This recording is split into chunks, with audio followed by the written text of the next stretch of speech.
Dans les rues de Dieppe, il n'est pas rare de croiser Yann et son appareil photo. Raté! J'ai raté! Depuis 2 ans, ce photographe professionnel dieppois s'est donné pour mission de réaliser une série de portraits des habitants de la ville. Oh. C'est bien. Et c'est sur le vif qu'il réalise ses meilleurs clichés. Moi, ce qui va m'intéresser, c'est le visage des gens, classique quelque part. Mais au moins, c'est vivant. Enfin, c'est une forme de documentaire. Dans 30-40 ans, quand tu retrouves les vieilles photos, bah, tu te dis, ah, c'est rigolo, c'était un photographe qui se baladait dans Dieppe, et bah, j'ai regardé la photo, c'était la photo de mon grand-père ou de ma grand-mère, ou je sais pas. Mais c'est rigolo. Yann le sait, s'il y a bien un lieu qui rassemble les habitants depuis des générations, c'est le Café des Tribunaux. Une institution tricentenaire chargée d'histoire et de récits personnels. Moi, quand j'étais jeune, je faisais mon apprentissage juste en face, donc avec les copains, on se rejoignait ici. Il n'y avait pas encore tous les téléphones portables, etc. On avait peut-être encore les Nokia, et sinon on savait qu'en sortant de l'école ou du boulot, on savait qu'on allait se mettre en terrasse des tribus et se rejoindre ici, pour après éventuellement aller au restaurant dans Dieppe, etc. Avant lui, des marailleurs, des magistrats et des artistes de renom ont pris place sur ces fauteuils en cuir. Depuis 28 ans, celui qui veille sur cette mémoire, c'est Loïc, le directeur des lieux. Dans Dieppe, c'est quand même mythique, hein, c'est historique. Hein, c'est les tribunaux avec sa grande terrasse de 180 places, c'est quand même un lieu mythique. Hein. Notre série photo se poursuit en direction du quartier du Pollet. Pour y accéder depuis le centre-ville, il faut traverser un monument historique.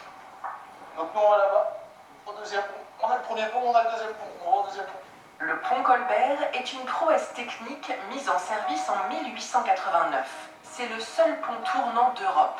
Aujourd'hui en maintenance, l'accès est exceptionnellement ouvert à notre photographe. On est ici dans la cabine de manœuvre historique du pont Colbert, donc cabine Jean Prouvé, où sont situés du coup les distributeurs manuels qui permettent d'activer les différents organes de manœuvre du pont Colbert.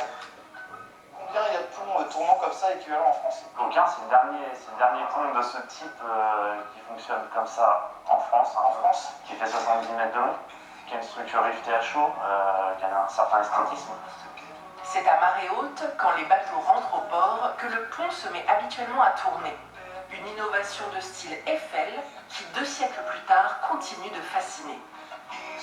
Moi, je suis attaché à ce pont parce que, bon, architecturalement, il est beau, quoi. Mais c'est surtout son mécanisme qui fonctionne toujours de la même façon dont il fonctionne depuis 130 ans. Et c'est le dernier fonctionner comme ça. C'était hyper important pour moi de pouvoir conserver cet esprit-là. Au bout de ce pont, le plus ancien quartier de Dieppe, le Pollet, héritage d'un passé façonné par les marins.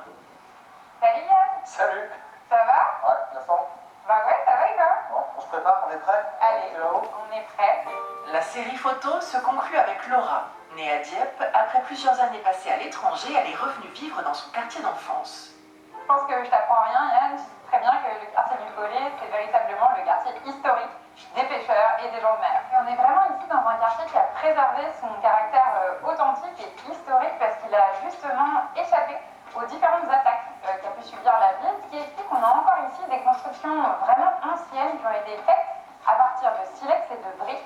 Et le silex, c'est un matériau qu'on connaît super bien ici et qu'on trouve notamment Sur la plage de Dieppe. Exactement. Dans le bas de la rue de l'Abattoir, une fresque peinte par un artiste local rend hommage au Poltais d'autrefois.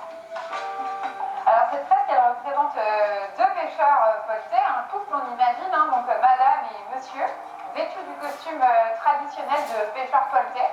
Et elle est vêtue d'une grande jupe avec en partie haute un corset et ces fameux bonnets de coton si traditionnels du costume normand. Et les harengs? Et les harengs dans un plat. Bah ouais, c'est bon. Dans les mots de Laura, comme dans les images de Yann, c'est la même histoire qui se raconte. Celle de Dieppe, toujours en mouvement. C'est joli cette façon de croquer les habitants de Dieppe Et cette et les voix. falaises de